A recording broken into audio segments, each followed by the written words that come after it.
ক্ষোভের সৃষ্টি হয়েছে, এটা তো ক্ষোভের সৃষ্টি হয়তো ওরা একটা এটা তো আমি ইনিশিয়েটিভ নিয়ে আমরাই ইনিশিয়েটিভ নিয়ে করেছি। এটা তো এত 8 বছরা অপেক্ষা করতে পেরেছে। এখন আমাদের এই 12 মাসে আমরা একটা চেষ্টা করছি, আমরা করবো, এতে একটা ক্ষোভের সৃষ্টি। আমি মনে হয়তো এটা একটু ধৈর্য ধরতে হবে। 7-8 বছর কিছু হয় নাই, এখন হঠাৎ করে আমরা নিজেরা ইনিশিয়েটিভ নিলাম, তারপর এটা খুবই বড় তাদের ধন্যবাদ দেওয়া উচিত যে আমরা চেষ্টা করছি, একটা ফ্রেমওয়ার্ক দিয়ে যাব এবং রিপোর্টটা যদি আসে তখন আগামী সরকার যে সেটা যে খুব মানে সিরিয়াসলি নেবে না আমার মনে হয় না, ওরা সিরিয়াসলি নিতে হবে। কারণ এই কাজটা করছে একটা ইন্ডিপেন্ডেন্ট, অনেক চিন্তা ভাবনা করে 3টা বিশেষ ধরনের পে স্কেল আছে, রিকনসাইল করবে। অতএব আমার মনে হয় এটা ওরা একটু ধৈর্য ধরো। এখানে আর অর্থের সংস্থা আছে, এখন যদি মনে করে যে যেই পে স্কেল আছে সেই পে স্কেল যদি আমরা যদি বলে দিই ওটাই থাকবে, তো চিন্তার কোনো কারণ নেই। এখানে বাজেটের ব্যাপার আছে, তো অন্য অন্য সেক্টর আছে তো আমাদের বাজেটে। পে স্কেল ছাড়া তো আমরা স্বাস্থ্য খাতে, শিক্ষা খাতে, ওগুলো অন্য উন্নয়ন ব্যয় আছে, সেগুলো তো আমার দেখতে হবে। তো গত মাসে জাতিসংঘের 3টি সংস্থা একটি রিপোর্ট দিয়েছে এবং খাদ্য পরিকল্পনা দিয়েছে আর কি রিপোর্ট, যে আমাদের দেশে প্রায় 1,60,00,000 মানুষ খাদ্য সংকটে এবং 16 লাখ শিশু অপুষ্টির ভুগবে আর কি স্যার। তো স্যার এই অবস্থায় স্যার দেশের এই সংকট কি আপনারা না, ওরা যেটা দিয়েছে ওদের তো হলো কতগুলো ইন্টারন্যাশনাল নর্ম আছে হিসেবে বলছে। তবে একেবারে যে বাংলাদেশের যে একেবারে হাঙ্গার মালনিউট্রিশন এমন না।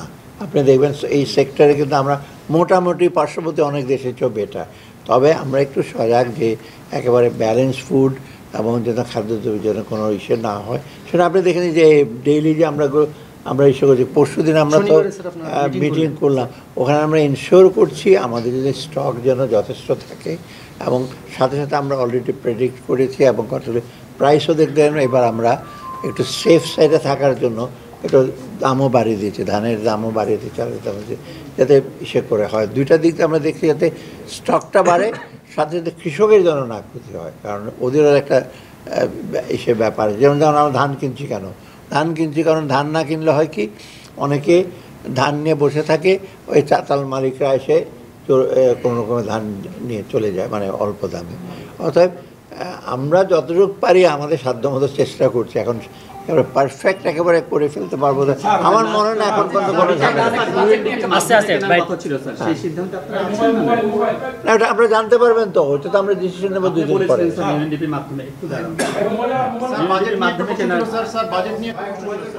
বাজেট কি